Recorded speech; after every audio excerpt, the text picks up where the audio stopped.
রাজ্যে বেঁচে গিয়েছে ভোটের বাদ্যি। এবার অবাধ ও শান্তিপূর্ণ নির্বাচন করতে বেনজির পদক্ষেপ নির্বাচন কমিশনের। কমিশন সূত্রে খবর, বাংলার নির্বাচনে এবার সব মিলিয়ে মোট ২,৪০০ কোম্পানি কেন্দ্রীয় বাহিনীকে মোতায়েন করা হবে। জানা যাচ্ছে, আগামী ৩১শে মার্চের মধ্যে আরও ৩০০ কোম্পানি বাহিনী রাজ্যে পৌঁছে যাবে। রাজ্যে বেজে গিয়েছে ভোটের বাদ্যি। এবার অবাধ এবং শান্তিপূর্ণ নির্বাচন করতে বেনজির পদক্ষেপ নির্বাচন কমিশনের। ভোটের আগে রাজ্যে আসছে আরও কেন্দ্রীয় বাহিনী।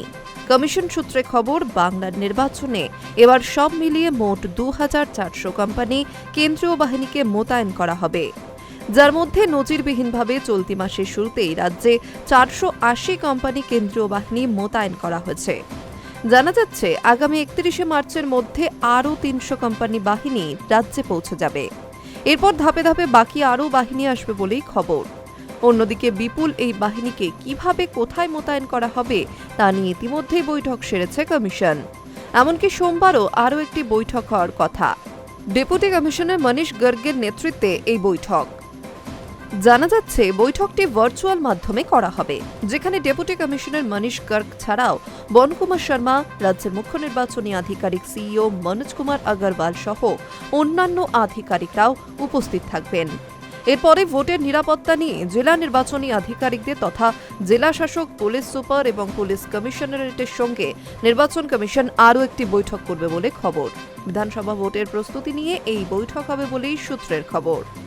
দু দফায়, অর্থাৎ আগামী ২৩ এবং ২৯শে এপ্রিল ভোট হবে বাংলায়। আর দু দফাতেই ভোট যাতে রক্তপাতহীন হয় সেটা নিশ্চিত করতে ইতিমধ্যে একাধিক পদক্ষেপ গ্রহণ করেছে কমিশন। জানা গিয়েছে, এবার কেন্দ্রীয় বাহিনীর কাজের ক্ষেত্র শুধু ভোট গ্রহণ কেন্দ্রে সীমাবদ্ধ রাখা হবে না। বুথ এলাকার অন্য প্রান্তেও কোনো অপ্রীতিকর ঘটনা ঘটলে সেখানে হস্তক্ষেপ করতে পারে কেন্দ্রীয় বাহিনী। এমনকি ভোট কেন্দ্রের বাইরে ভোটারকে হুমকি, ভয় দেখানোর মতো অভিযোগ পেলে পুনর্নির্বাচন হতে পারে। ছাপ্পা, অশান্তি, বুথ দখলের মতো কোনো ঘটনা বরদাস্ত করা হবে না বলেও সাফ জানাচ্ছে কমিশন। এখানেই শেষ নয়। জানা গেছে, কলকাতা সহ রাজ্যের বিভিন্ন প্রান্তে তথাকথিত ট্রাবল মঙ্গারদের ডেরা শনাক্ত করে সেই অনুযায়ী রুট মার্চ করবে কেন্দ্রীয় বাহিনী। কলকাতার রুট ম্যাপ তৈরি করে কেন্দ্রীয় বাহিনীর আধিকারিকদের হাতে ইতিমধ্যেই তুলে দিয়েছে পুলিশ আধিকারিকরা। High news network.